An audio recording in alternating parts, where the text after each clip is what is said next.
प्रभु, महादेव, मेरे प्रभु, क्षमा करें प्रभु, क्षमा करें प्रभु। मैं आपको पूर्व रूप में पहचान न सका, अन्यथा मैं आपसे इतने कटु वचन कभी ना कहता और मेरी पुत्री पार्वती के प्रति आपके विवाह प्रस्ताव को अस्वीकार न करता। यही तो मैं नहीं चाहता था महाराज।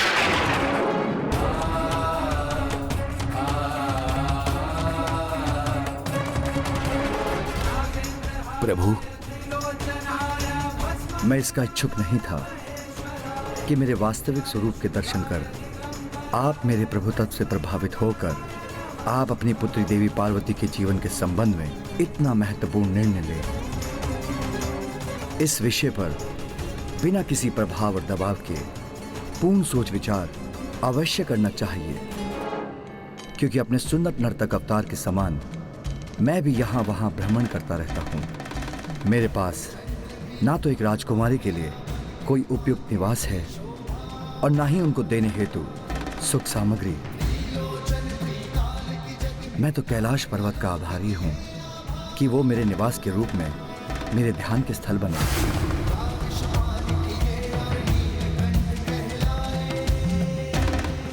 मेरे समस्त गण भूत और पिशाच हैं। अन्य सभी के आभूषण तो स्वर्ण और रजत के होते हैं, किंतु मेरा आभूषण तो नाग हैं। अर्थात मेरे पास आपकी पुत्री को देने के लिए मात्र मेरा प्रेम है।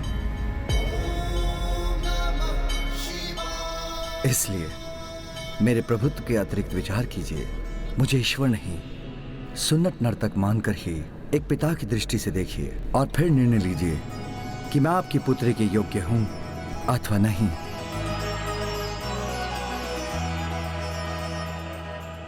प्रभु, भूत प्रेत ही नहीं, संपूर्ण जगत के समस्त जीव आप ही के तो गण हैं। इसीलिए मैं आपके गणों को लेकर तनिक भी आशंकित नहीं हूं। कैलाश ने आपको स्थान प्रदान किया है तो आपने कैलाश को संपूर्ण सृष्टि प्रदान की है। इसलिए इस समस्त संसार में जिसका भी अस्तित्व है वो केवल आपके कारण है। इसलिए आप मेरे जमाता बनेंगे, ये मेरा परम सौभाग्य होगा। और प्रभु, मैं तो उस क्षण के लिए अत्यंत उत्सुक हूं जब आपकी बारात के साथ आपका आगमन यहां होगा। नहीं महाराज, नहीं महाराज,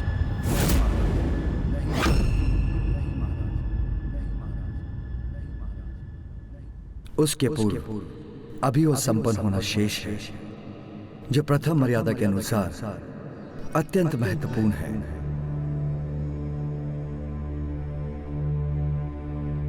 मेरी ओर से मेरा विवाह प्रस्ताव मेरी माता अरुंधति आपके यहां लेकर आएंगी, तभी यह मर्यादा पूर्ण होगी।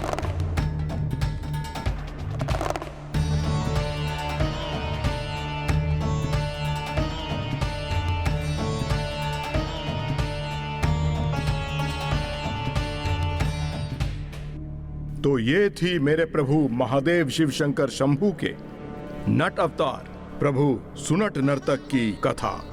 अपने इस अवतार में प्रभु ने कितनी सुंदरता से आने वाली पीढ़ियों के लिए एक अत्यंत उत्तम उदाहरण प्रस्तुत किया है कि उनके द्वारा कभी अपने माता पिता की इच्छाओं का निरादर नहीं होना चाहिए, और यदि माता पिता उनके संबंध को स्वीकार ना करें तो भी निरंतर उनको मनाने का प्रयास कर उनकी अनुमति अवश्य प्राप्त करनी चाहिए, जैसे स्वयं प्रभु ने किया। अर्थात इस प्रकार माँ और पिताश्री का विवाह संपन्न होने के उपरांत प्रभु सुनट नर्तक के अवतार का प्रयोजन भी पूर्ण हुआ। ओम नमः शिवाय, ओम नमः शिवाय। लंकेश, क्या हम प्रभु के सुनट नर्तक अवतार की स्तुति आरंभ करें? मैं तो उनके दर्शन करने के लिए अति उत्सुक हूँ।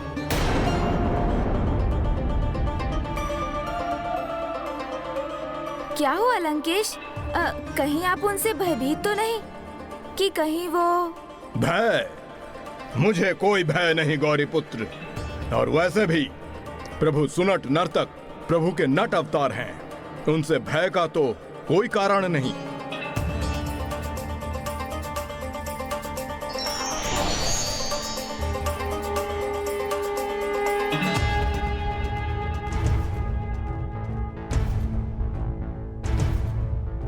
त्र्यंबकं सदाशिवं नमामि हे उमापति जय नीलकंठ जय अनंत नमोस्तुते नमोस्तुते। हो भोलेनाथ भक्तों के हो कष्ट से निवारते, ये सृष्टि सारी संकटों से शिव ही है उबारते। ओम नमः शिवाय, ओम नमः शिवाय, ओम नमः शिवाय, ओम नमः शिवाय, ओम नमः शिवाय, ओम नमः शिवाय।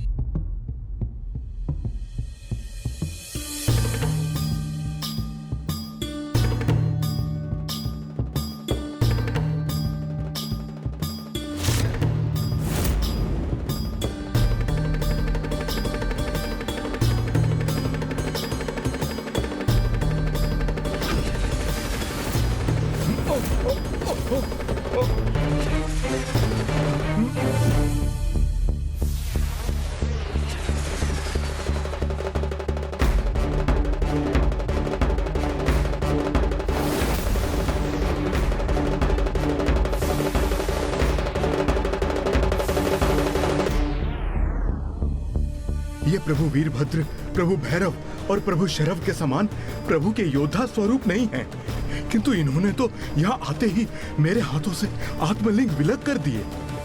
क्या तुम वास्तव में आत्मलिंग प्राप्त करने के योग्य हो? योग्य हूँ योग्य प्रभु।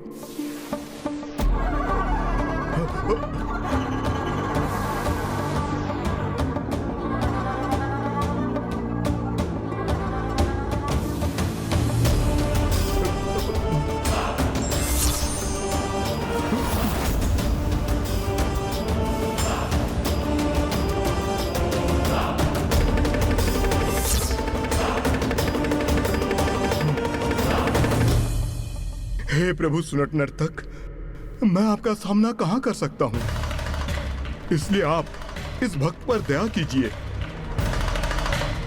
क्योंकि मैंने इस आत्मलिंग को घोर तपस्या कर अपने प्रभु महादेव शिव शंकर शंभू से प्राप्त किया है। प्रभु दया कीजिए प्रभु।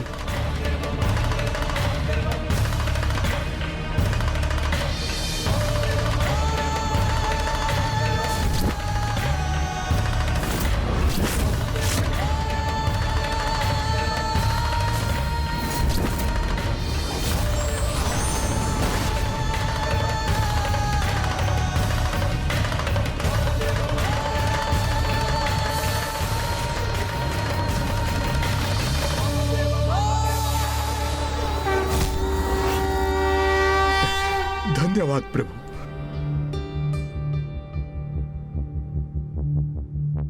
कदाचित तुमने छला है भोलेनाथ को।